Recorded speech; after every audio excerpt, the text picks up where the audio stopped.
ఓం శ్రీ పరమాత్మనే నమః. భగవద్బంధువులందరికీ ఈ పాండురంగదాసుని హృదయపూర్వక నమస్కారాలు. శ్రీమద్ వాల్మీకి రామాయణ అంతర్గత సుందరకాండ తత్వ దీపికా వ్యాఖ్య శ్రీమాన్ శ్రీభాష్యం అపలాచార్య స్వామి వారి యొక్క వివరణ మనం చెప్పుకుంటున్నాం. ఇవాళ ఈ 5వ రోజు వ్యాఖ్యానాన్ని మనం ఆశ్రయప్పతైనటువంటి శ్రీమన్నారాయణమూర్తి యొక్క దివ్యానుగ్రహంతో మొదలుపెట్టుకుందాం. ఓం నమో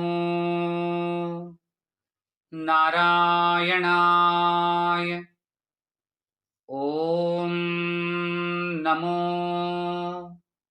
నారాయణాయ. ఓం నమో నారాయణాయ.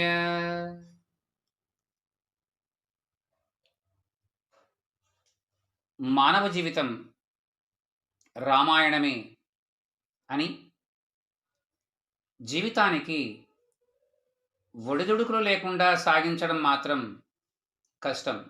కానీ అలా ఒడిదుడుకులు లేకుండా సమతౌల్యాన్ని పాటిస్తూ జీవించడానికి కావలసినటువంటి మూల సూత్రాలు ఇందులో ప్రతిపాదించబడ్డాయి.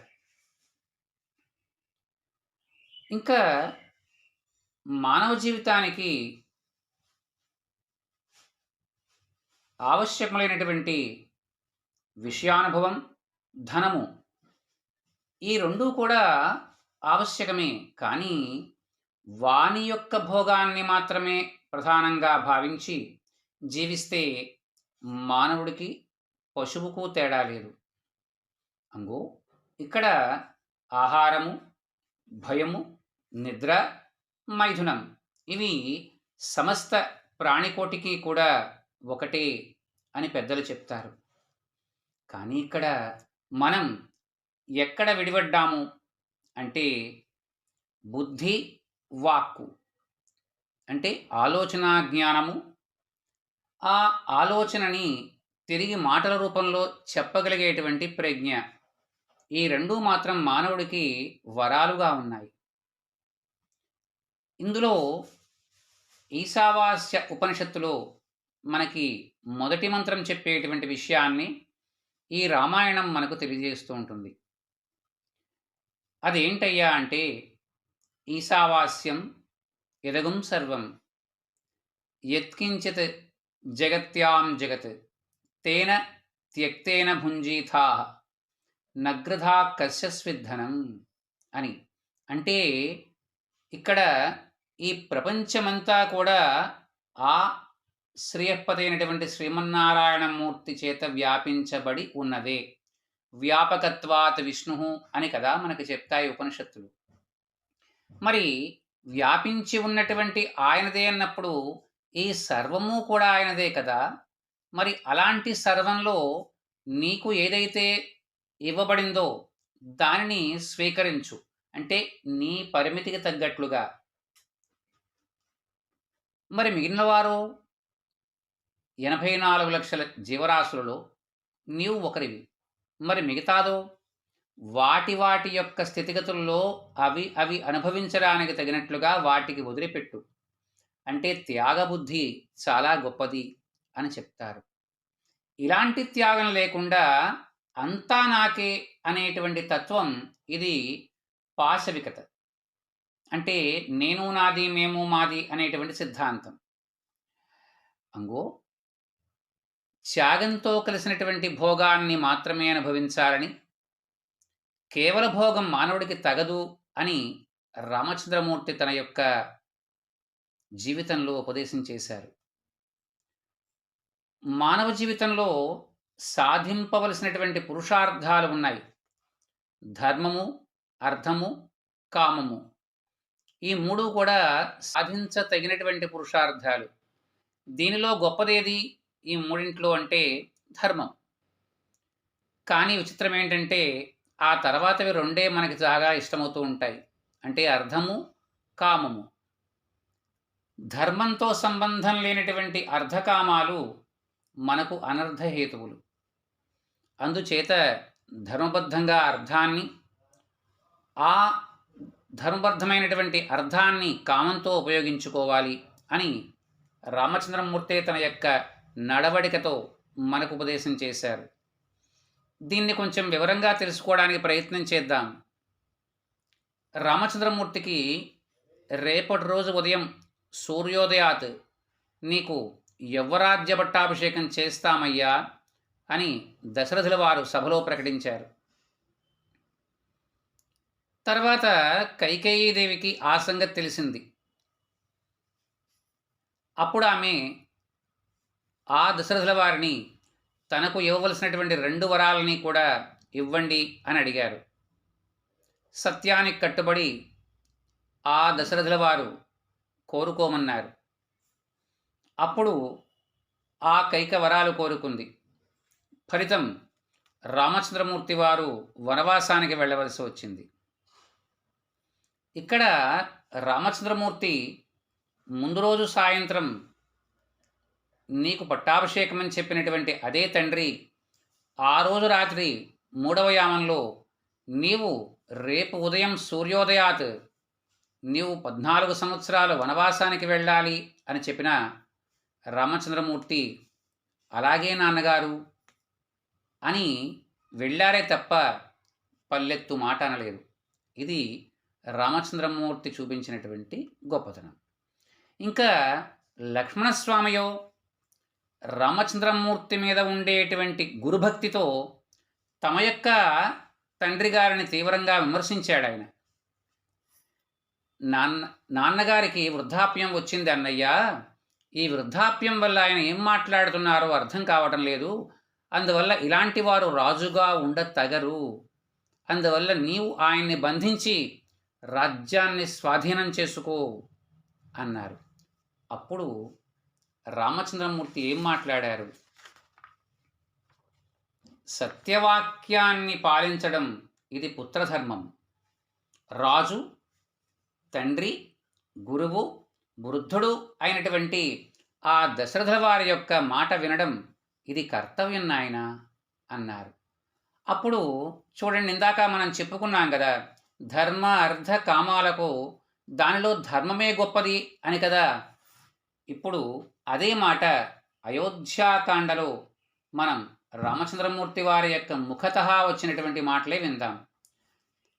ధర్మార్థకామాః ఖలు తాత లోకే సమీక్షితా ధర్మ ఫలోదయేషు ధర్మో యత స్యాత్ తదుపక్రమేత ఏ తత్ర సర్వేషు రసన్ సన్నివిష్టాః.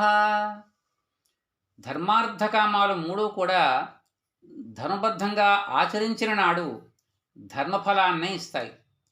అలా కాకుండా ధర్మఫలాన్ని ఇవ్వనటువంటి కేవల అర్థకామాలని ఆర్జింపకూడదు. ధర్మం ఎటువైపు ఉన్నా దానిని ఆచరించాలి. ఇదే విషయం మనకి భారతంలో కూడా సంజయులు వారు చెప్తారు ఒక మాట, యతో ధర్మ తతో కృష్ణ, యతో కృష్ణ తతో జయ. ధర్మం ఎక్కడుంటుందో అక్కడ స్వామి ఉంటారు, స్వామి ఎక్కడ ఉంటారో అక్కడ విజయం సిద్ధిస్తుంది అని కదా. అందువల్ల భార్యే వవస్యా అభిమత సుపుత్ర, ధర్మబద్ధంగా వివాహం ఆడిన భార్య ధర్మం ఆచరించడంలో తోడుపడి ధర్మాన్ని సమకూరుస్తుంది. వానికి అనుకూలయై ప్రియురాలై కామం తీరుస్తుంది. యోగ్యుడైనటువంటి పుత్రుణ్ణి కని అర్థాన్ని ఆర్జింపజేస్తుంది. అంటే ధర్మం ఒకదాన్ని గనక నీవు ఆచరించినట్లయితే అర్థకామాలు తమంత తాముగా నెరవేరుతాయి. అలా కాకుండా అర్థానికే ఆశపడి ధర్మాన్ని వదిలిపెడితే ద్వేష్యో భవత్యర్థపరో హి లోకే. ఇది కూడా అయోధ్యాకాండలో ఉన్న మాటే. లోకం యొక్క ద్వేషానికి గురి కావలసి వస్తుంది. ధర్మాన్ని వీడి కామాన్ని ఆచరిస్తేనో కామాత్మతా ఖల్వపి న ప్రశస్తా. ఇదే అయోధ్యాకాండలో మళ్ళా వస్తుంది ఈ మాట. లోకం యొక్క నిందను పొందాల్సి వస్తుంది. అందుచేత ధర్మబద్ధం కానటువంటి అర్థము, లోకుల యొక్క ద్వేషము, ధర్మబద్ధం కానటువంటి కామము లోకుల యొక్క దూషణాన్ని కొని తెస్తుంది. అందువల్ల మనం ధర్మాన్ని ఆశ్రయించి రాజ్యాన్ని వదిలిపెట్టి వనవాసానికి వెళ్ళాలిరా తమ్ముడు అని లక్ష్మణస్వామి వారిని శాంతింపచేసి అంగీకరింపచేస్తారు రామచంద్రమూర్తి. చూడండి, ధర్మానికి విరుద్ధంగా భరతుడికి రాజ్యం కావాలి అని కోరినటువంటి కైక లోకులందరి చేత కూడా శత్రువుగా భావించబడింది. అలాగే ధర్మవిరుద్ధంగా కామాన్ని అనుభవించాలని ప్రయత్నించినటువంటి రావణుడు లోకులందరి యొక్క నిందని పొందాడు. ధర్మబద్ధుడైనటువంటి రాముడు రాజ్యాన్ని విడినా మరల రాజ్యాన్ని పొంది భార్యతో హాయిగా ఉన్నారు. కాబట్టి అర్ధకామాలు మాత్రమే సేవింపరాదు, ధర్మబద్ధాలైనప్పుడు మాత్రమే వాటికి ఆదరించాలి అని తన యొక్క నడవడి చేత రామచంద్రమూర్తి నిరూపించారు. ఇప్పుడు పురుష ప్రయత్నమే ఫలమిస్తుందా లేక దైవ సహాయం ఉండాలా అంటే ఇది కూడా రామాయణం నిర్ణయించింది. పురుష ప్రయత్నం ఎంత ఉన్నా సరే దైవం అనుకూలించినప్పుడు ఫలం సిద్ధించదు. కానీ కొంతమంది పురుష ప్రయత్నం ఎంత ఉన్నా దైవం అనుకూలింపని నాడు ఫలం సిద్ధింపదు. ఇదే మాట మళ్ళీ ఇంకోసారి చెప్పుకున్నాం. కానీ కొందరు అంటారు కేవల పౌరుషమే ప్రధానమని, అంటే పౌరుషము అంటే మన పురుష ప్రయత్నము. కొందరు దైవమే ఫలప్రదము అంటారు. కానీ రామచంద్రమూర్తి తన యొక్క నడవడికలో ఈ రెండింటి యొక్క సమన్వయము కూడా ఆవశ్యకమే అని చూపించారు. అరణ్యానికి వెళ్ళమని చెప్పిన తర్వాత లక్ష్మణుడు దశరథుని కైకేయిని కూడా దూషిస్తారు. అప్పుడు ఆ రామచంద్రమూర్తి అంటారు, నాయనా తమ్ముడు, ఇదంతా కూడా దైవం చేసింది కానీ పిన్ని చేసింది కాదురా. నిన్నటి వరకు తన పుత్రుడి కంటే నన్ను ఎక్కువగా ప్రేమించిందిగా, ఈరోజు ఇలా మారింది, ఇదే దైవం అని చెప్తూ అయోధ్యాకాండలో అసంకల్పితమేవేహ యదకస్మాత్ ప్రవర్తతే నివర్త్యారంభమారబ్ధం నను దైవస్య కర్మతత్. అనుకోనటువంటి పని అంటే ఏదైతే ఒక పని చేద్దామని భావిస్తామో అది ఆగిపోయి మనం అనుకోనప్పుడు ఆ పని అవ్వడం హఠాత్తుగా, దీనిని దైవం అంటారు. ఇది కైక యొక్క స్థితి కాదయ్యా అని లక్ష్మణస్వామి వారికి బోధిస్తారు పరమాత్మ. మళ్ళా ఇంకోసారి అంటారు, విక్లబోధైర్యహీనో యః సదైవం అనువర్తతే వీరాత్ సంభావితాత్మాను నదైవం పర్యుపాసతే అని చెప్తూ ప్రధావితమహం దైవం పౌరుషేణ నివర్తయే.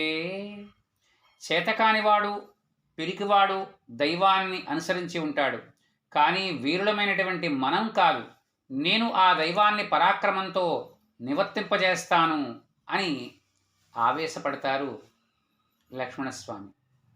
అప్పుడు రామచంద్రమూర్తి అంటారు, నాయనా దైవం కనబడదురా, దాని ఫలితం మాత్రమే కనబడుతుంది.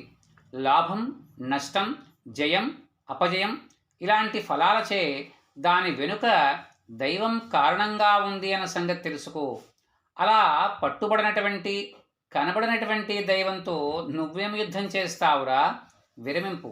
ఎప్పుడూ కూడా దైవాన్ని అనుసరించడమే మేలు అని చెప్తూ ఏదైనా ఒక కార్యం సిద్ధించడానికి దైవ పౌరుషాలు రెండూ కూడా అనుకూలింపాలి, కానీ కేవల పౌరుషం చాలదురా అని చెప్తారు. విచిత్రం ఏంటంటే దశరథ చక్రవర్తి రామచంద్రమూర్తి యొక్క పట్టాభిషేకానికి ప్రజల యొక్క అనుమతిని పొందారు, మంత్రుల అంగీకారం సంపాదించారు. వశిష్ఠుల వారి యొక్క సమ్మతి పొందారు. పురుష ప్రయత్నానికి లోపం లేదు, కానీ పట్టాభిషేకం కాలేదు. చూసారా, ఇదే దైవం అంటే. హరి ఓం తత్సత్.